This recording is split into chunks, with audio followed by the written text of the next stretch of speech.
Lupe Velez became synonymous with Hollywood's girls' go-wild craze during the golden era of filmmaking. She likely suffered from bipolar disorder, with her mood swings ranging from withdrawn and depressed in private to explosively energetic and public. She was infamous for her quick temper, uncontrollable outbursts, and unpredictable behavior, known for hosting Hollywood's most outrageous parties. She loved being the center of attention. There's no doubt that Lupe Velez was one of the wildest women to ever make it in Hollywood. But there were many aspects of her life beyond her shocking antics. She was adored by her fans, and the men who loved her never got over her. However, all the while a terrible darkness was brewing in her that would lead to one of the most unforgettable scenes of tragedy in the history of Hollywood. This is the wild, wild story of Lupe Velez. Before we delve into the rise and fall of this legendary icon, I'd love to know where in the world you're watching this video from. Sit back with a drink in hand as we journey back in time to an era where light shone brightly, but tragedies were even darker. The story of Lupe Velez begins with a meteorological omen that would perfectly mirror the tempestuous trajectory of her 44 years on Earth. She was born Maria Guadalupe Villalobos Velez on July 18, 1908, in San Luis Potosi, Mexico, amidst an unusually violent thunderstorm that rattled the windows of her family home. Her father was a colonel serving under the iron-fisted regime of Porfirio Diaz, and her mother was a singer at the Mexico City Opera. For the first 2 years of her life, Lupe existed in a bubble of aristocratic privilege, surrounded by servants in a spacious, roomy home that insulated her from the harsh realities of the Mexican populace. However, this comfort was merely the calm before a devastating societal hurricane, when Lupe was just a toddler. The 30-year rule of Porfirio Diaz collapsed, serving as the catalyst for major changes that would plunge Mexico into 2 chaotic decades of civil war. The Villalobos family was thrown from the halls of power directly onto the front lines of history, while American children of her generation were safely attending kindergarten and learning nursery rhymes. Lupe was receiving a brutal education in mortality and violence. Incredibly, she was soon accompanying her father to various battles of the Revolution. The battlefield became her playground, and the stench of gunpowder became as familiar to her as the scent of her mother's perfume, as Velez later recounted with chilling detachment. This violent but formative experience stripped her of fear. She witnessed scenes that would break the minds of grown men. She saw her brother's horse shot out from beneath him in the heat of combat. She watched as many men tried to kill her father, and in turn, she stood by as her father killed other people. "It was my first school, this revolution," she famously said. "In this school of blood and fire, she learned a lesson that would define her adult persona: emotional suppression. She claimed she did not cry, she did not get goose pimples, and she developed a total lack of fear regarding bullets. This psychological callousing created a woman who would later be capable of pulling a gun on a lover. But deep down, it left a terrified child who had never known safety, in a desperate bid to tame her. Her parents sent the 13-year-old Lupe away to Our Lady of the Lake University in San Antonio, Texas. She had become rebellious, and her parents were deeply concerned about her relationship with a 21-year-old boyfriend, deciding she needed to be straightened out by the nuns. Although she learned English and discovered a passion for dance classes there, the convent could not contain her. She frequently clashed with the rules, enjoying the thrill of challenging authority figures, a trait that would later make her a nightmare for Hollywood studio heads. Back in Mexico, the war was intensifying, and a shadow was about to fall that would sever her childhood ties forever. When Lupe was 15, a report arrived that her father had died in battle in Mexico City. This news was a catastrophe. The family home was confiscated by the new government, forcing the once wealthy clan into a cramped two-room apartment in a dilapidated hotel. Lupe was forced to leave school immediately to support her mother, two sisters, and brother. The burden of the entire family's survival now rested on a teenage girl. Her first job was as a salesgirl at Fall Outfitters, a department store where she earned $4 a week thanks to her English skills. But this meager wage was not enough. The financial pressure was so immense that she urged her engaged sisters to marry and move out simply to ease the strain, desperate for money and possessing a stunning face that won her numerous admirers. Lupe looked to the theater. When a stage manager offered her a spot in the chorus, she protested loudly.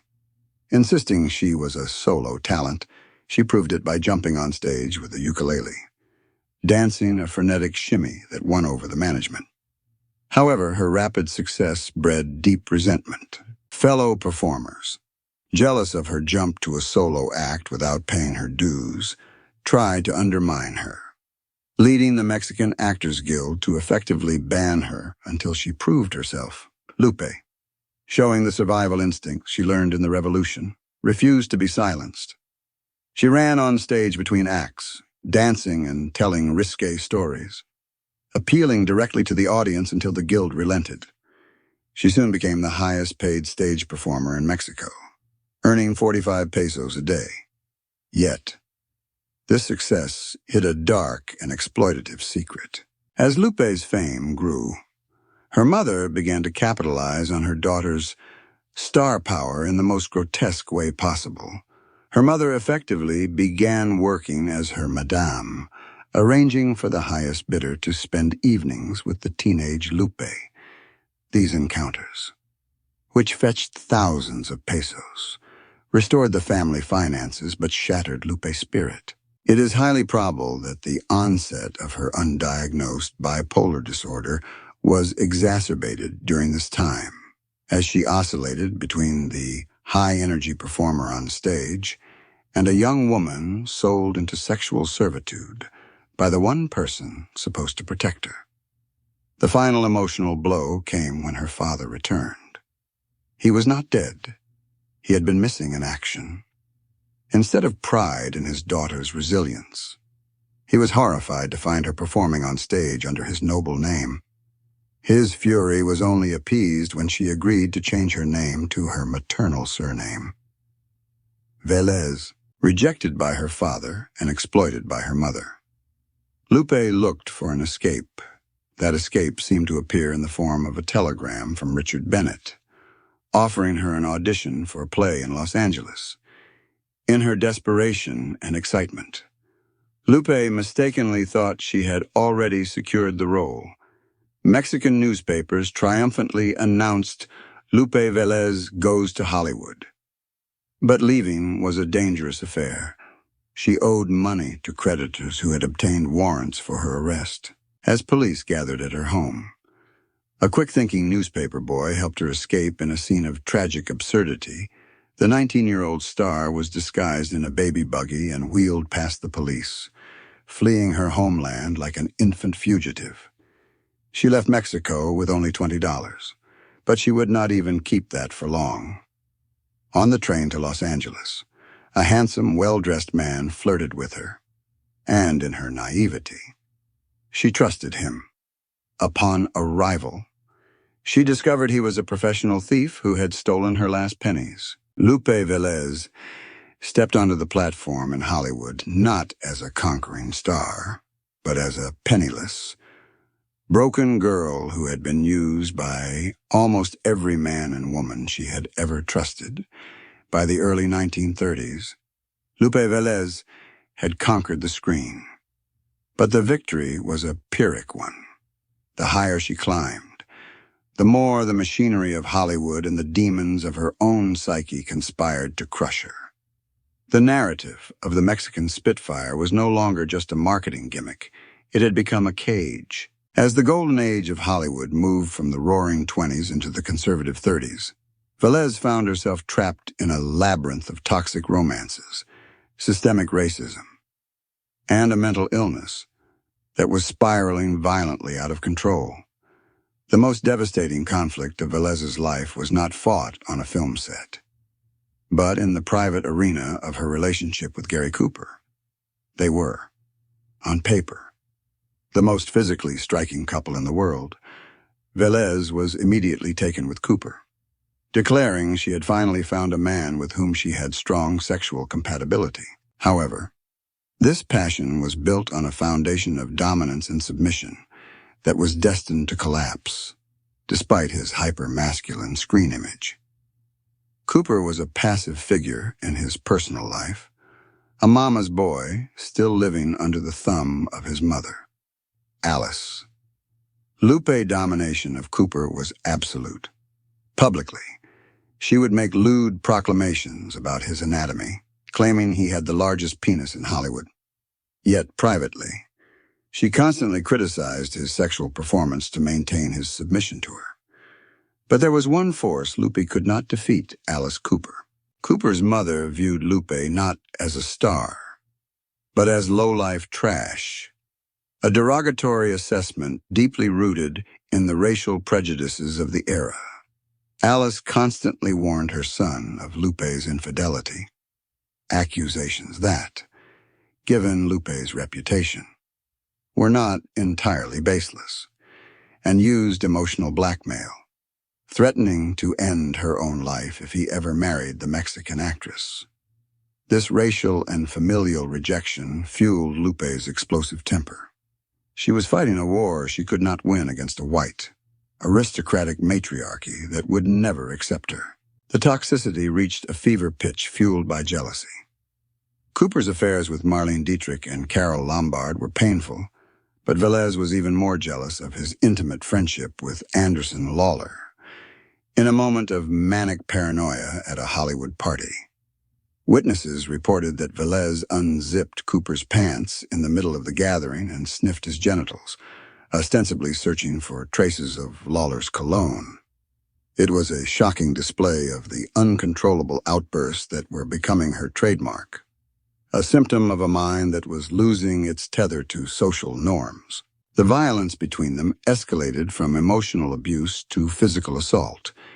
In one rage, Velez lashed out with a stiletto knife and stabbed Cooper, inflicting a wound that required several stitches. Cooper, physically depleted and on the verge of a nervous breakdown, lost 40 pounds and was ordered by his doctors to escape Lupe's presence. When he tried to board a train to Chicago to flee, Lupe discovered his plans. In a scene more dramatic than any of her films, she confronted him at the station, pulled out a gun, shouted, "Gary, you son of a bitch," and fired a shot that missed his head by mere inches. Cooper survived, but the relationship was dead. He later married a socialite approved by his mother, leaving Lupe with a broken heart and a public narrative that painted her as a dangerous lunatic rather than a heartbroken woman, reeling from the rejection of Cooper. Lupe sought solace in the arms of a man who could match her physical intensity, Johnny Weissmuller, the Olympic swimmer famous for playing Tarzan. She met him in a hotel lobby and immediately proclaimed, "He is my type of man." They married in 1933, and the press dubbed them Lupe and Tarzan. Expecting a fairy tale, instead, they got a horror story. If her relationship with Cooper was a psychological thriller, her marriage to Weissmuller was a violent slasher film. They were fundamentally incompatible. She was nocturnal, a smoker, and a heavy drinker. He preferred daytime tranquility and abstained from vices. The only ground they shared was a volatile temper. Their domestic life was a war zone where Lupe would break furniture over his head or slap him while he slept. But the darkness in Lupe went deeper than mere anger.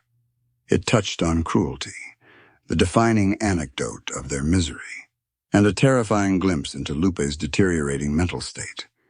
Involved their pets. One evening, Weissmuller returned home to find his beloved dog missing. Lupe, in a fit of inexplicable malice, claimed a stranger had poisoned it, only to later confess that she had killed the dog herself, in retaliation. The man who played the gentle hero, Tarzan, snapped. He grabbed Lupe's parrot, a gift from Gary Cooper that constantly squawked Gary, and snapped its neck, throwing the dead bird at Lupe's feet with the words, "Goodbye, Gary." This grotesque exchange of violence marked the end of their marriage.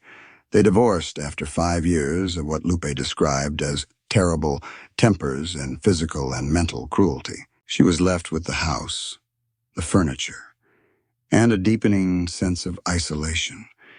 She had fought for love with her fists and her teeth, but she had only succeeded in destroying it. While her personal life was imploding, the Hollywood machine was methodically stripping away her dignity. As the 1930s progressed, the permissive pre-code era ended, replaced by the moralistic Hays Code. The wild, sexually charged roles that made Lupe a star were no longer viable. The studios, seeing her thick accent and erratic behavior, decided she had no future in dramatic films. Instead, they locked her into a caricature. Lupe Velez was forced to become the Mexican Spitfire in a series of B-comedies that ran from 1939 to 1943. These films were popular, but they were a humiliation. She was required to play Carmelita Fuentes, a fiery, broken English-speaking stereotype, who threw tantrums for laughs. The industry that had once hailed her as a dramatic discovery in the gaucho now reduced her to a clown. Her dialogue was often limited to repeating stereotypical phrases like, "me no understand." She was aware of the trap. "I'm not wild," she told an interviewer. Trying to reclaim her humanity, "I'm just me." Lupe Velez, "If I'm happy, I dance. If something irritates me, I cry." But the public didn't want the real Lupe. They wanted the caricature. She was exhausted by the effort to maintain this Spitfire persona, a mask she had to wear even when she was crumbling inside. The conflict was total. She was fighting a studio system that saw her as a disposable ethnic stereotype, fighting a brain chemistry that swung between mania and depression, and fighting a string of lovers who wanted her body but feared her soul. By 1944, as the Spitfire series ended and her youth began to fade, Lupe Velez was a warrior who had run out of battles she could win.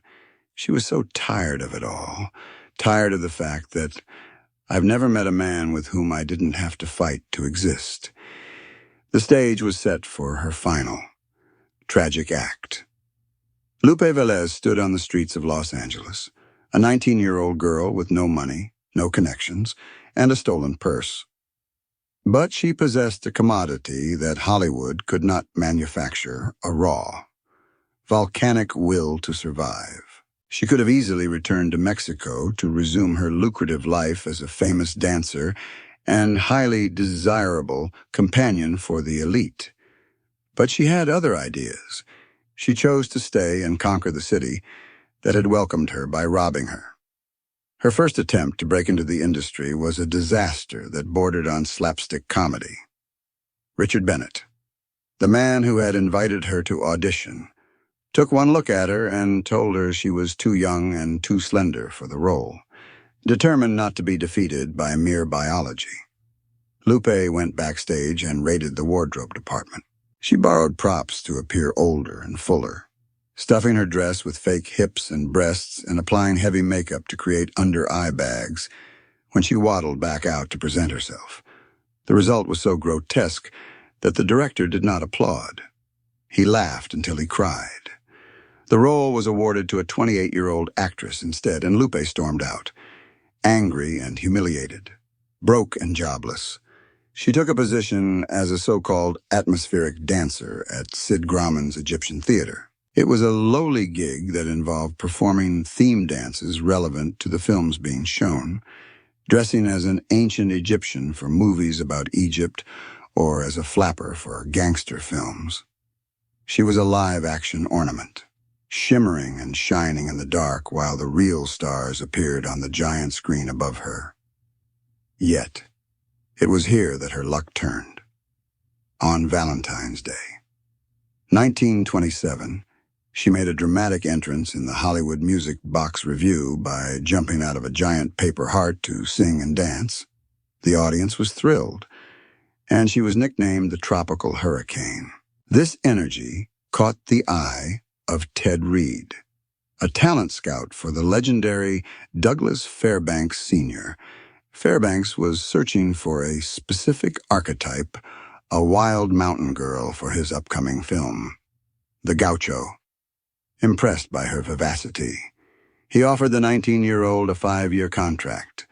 The girl who had been laughed at for being too small was now the leading lady for one of the biggest stars on Earth. The Gaucho premiered at Grauman's Chinese Theater on November 24, 1927, with ticket prices set at an exorbitant $1.50, 6 times the usual cost. While the film received mixed reviews, Lupe Velez was a revelation. The New York Times described her performance as a termagant quickly fired to anger, noting that she gave blow for blow to the men who got in her way. Hollywood had found its new toy, the studio system. However, did not want a versatile actress, they wanted a brand.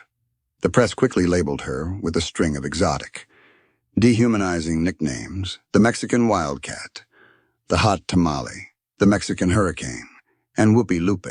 In 1928, she was named a Wampas Baby Star, a prestigious list of young actresses destined for stardom, cementing her place in the Hollywood firmament alongside future legends like Joan Crawford.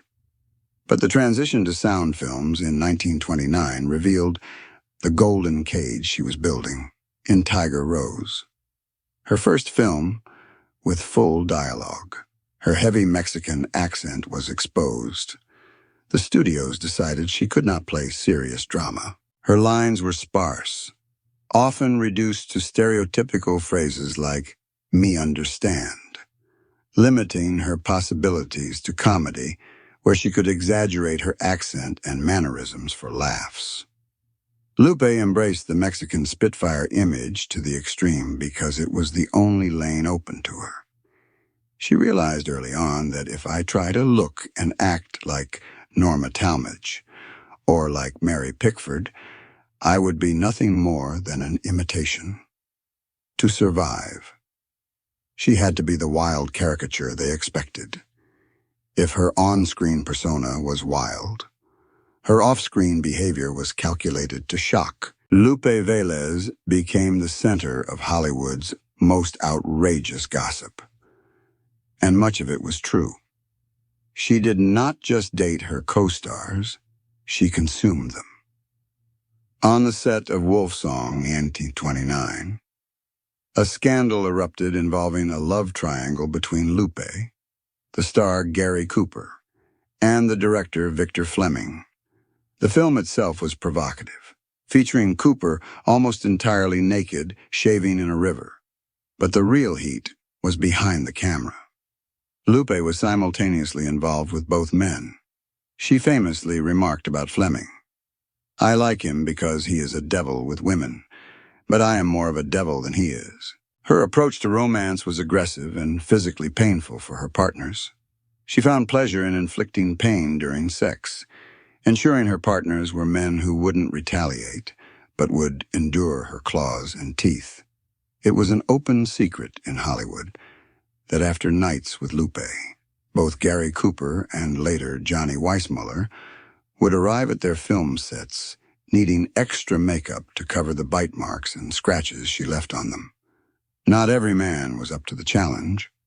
When a friend suggested to Clark Gable, the king of Hollywood, that he pursue Lupe, Gable politely declined, despite his masculine screen image. Gable was intimidated by Velez's high sex drive and feared he wouldn't meet her expectations. He was terrified that if he failed to satisfy her, she would publicly criticize him, a fear that was well-founded given her lack of filter. Her parties became legendary for their debauchery, always seeking attention. Lupe would dance to Latin music and, before long, lift up her dress to show she was not wearing underwear. She proudly announced she never bathed, preferring to let her natural pheromones work their magic, and was often seen with chewing gum dangling from her mouth. She even carried a loaded pistol and a stiletto in her garter, weapons she was all too ready to use. On the surface, Lupe Velez was the life of the party, the woman every man wanted and every woman feared. She was Whoopi Lupe, the untamable force of nature. But as the laughter faded and the cameras stopped rolling, the mask of the wild girl began to suffocate the woman underneath. She was building a legend that would eventually consume her, leaving no room for the fragile human being who just wanted to be loved. By December 1944, the fire of the Mexican Spitfire had turned into cold ash, pregnant, unmarried, and facing the prospect of raising a child alone in a judgmental society. Lupe Velez felt the walls closing in. Her film career had dwindled, and she was no longer the striking beauty she once was. On December 13th, she met with her friends Estelle Taylor and Benita Oki at the Trocadero, where she finally dropped the mask of the comedian to reveal a soul crushed by exhaustion. In a heart-wrenching outburst, she confessed, "I know I'm not worth anything. I'm getting to the point where the only thing I'm afraid of is life itself." The woman who had battled studios, lovers, and prejudices for decades had finally run out of strength. "I am just weary with the whole world," she told them. "Ever since I was a baby, I have been fighting. I've never met a man with whom I didn't have to fight to exist. I am tired of life." That night, she went home not to sleep, but to stage her final scene. Lupe Velez decided that if she could not control her life, she would at least control her exit. She meticulously prepared for her death as if it were a royal premiere. She had her hair and nails done, transforming herself into a perfect idol one last time. She decorated her bedroom with an abundance of gardenias and roses, filling the air with a heavy, sweet floral scent, and lit candles all around to create a sanctuary of light. Dressed in her favorite blue satin pajamas, she sat down to write a final note to Harold Ramond, the man who had rejected her and their unborn child. Her words were a mix of divine plea and biting accusation. "May God forgive you and forgive me too, but I prefer to take my life away and our babies before I bring him shame. How could you, Harold, fake such a great love for me? I see no other way out." With the stage set, she climbed into her vast bed, crossed her arms over her chest, and consumed 75 Seconal tablets washed down with brandy. The next morning at 9 a.m., her chambermaid entered the room and found her. The first officer on the scene remarked that she appeared so tiny in the massive bed that she resembled a toy doll. The Hollywood Reporter noted with somber reverence Lupe Velez was glamorous to the end. Her funeral was held on December 22nd, with her former husband, Johnny Weissmuller, serving as a pallbearer, carrying the woman he had once fought so violently to her final rest. Her body was transported to Mexico City, returning to the soil she had fled years ago in a baby buggy. However, the tragedy of Lupe Velez did not end with her burial. Years later, the cruel machinery of Hollywood gossip, spearheaded by Kenneth Anger's book Hollywood Babylon, fabricated a grotesque lie that she had died drowning in her own toilet after slipping on vomit. This sensationalized version became an urban legend, turning her tragic suicide into a crude joke parodied on television. The truth, however, is that Sekanal is incredibly fast-acting. Lupe died peacefully in her bed, surrounded by flowers, just as she had planned. She had tried to leave the world with dignity, but even in death, the world tried to strip it away from her. As we look back at the shimmering image of Whoopi Lupe jumping out of a paper heart, the contrast with the toy doll lying lifeless in a bed of gardenias is staggering. Lupe Velez spent her entire life paying an exorbitant tax for her seat at the Hollywood table. She traded her childhood innocence on the battlefields of Mexico, her dignity in the exploitative vaudeville houses of her youth, and finally, her very sanity to maintain a persona that the world demanded of her. We are often fascinated by the tragedies of stars like Lupe because they represent the ultimate human paradox, having everything the world covets: beauty, fame, and wealth, yet possessing nothing that truly sustains the soul. Lupe's life was a performance that never reached an intermission, even in her final moments. She felt the need to set the stage, proving that for a Hollywood legend, even death is a production. It is easy to blame Lupe's hot temper or bad choices for her downfall, but we must look at the architects of her misery. Her story is a chilling indictment of a system that exploited her ethnic identity while simultaneously using it to bar her from true respect. Hollywood's golden age was built on the backs of performers like Lupe, yet it offered them no safety net when the lights dimmed. The racial prejudices represented by Alice Cooper and the dehumanizing typecasting by the major studios were the true invisible bullets that wounded her. While the technology of filmmaking has evolved today, the way we consume and discard our stars remains hauntingly similar to the era of the Mexican Spitfire. We demand their fire until they are consumed by it. Then we wonder why they left us in the dark. Lupe Velez should not be remembered merely as a tragic victim or a punchline in a gossip book. She was a pioneer, the first Latin actress to headline her own major Hollywood film series, a woman who clawed her way from a two-room apartment in a war-torn country to the heights of Tinseltown. Her talent as a singer, dancer, and comedian was immense, a raw energy that could never be fully contained by a camera lens. She was, in her own words, simply me. Lupe Velez, a woman who lived with a passion that few could match and a darkness that few could survive. Her tragedy lies in the fact that the world loved the Spitfire, but no one knew how to love the woman behind the mask. Thank you for joining us on this journey through the stormy life of Lupe Velez. Before you leave, don't forget to like this video and subscribe to our channel for more untold stories from the shadows of history. What part of Lupe's story moved you the most? Share your thoughts in the comments below.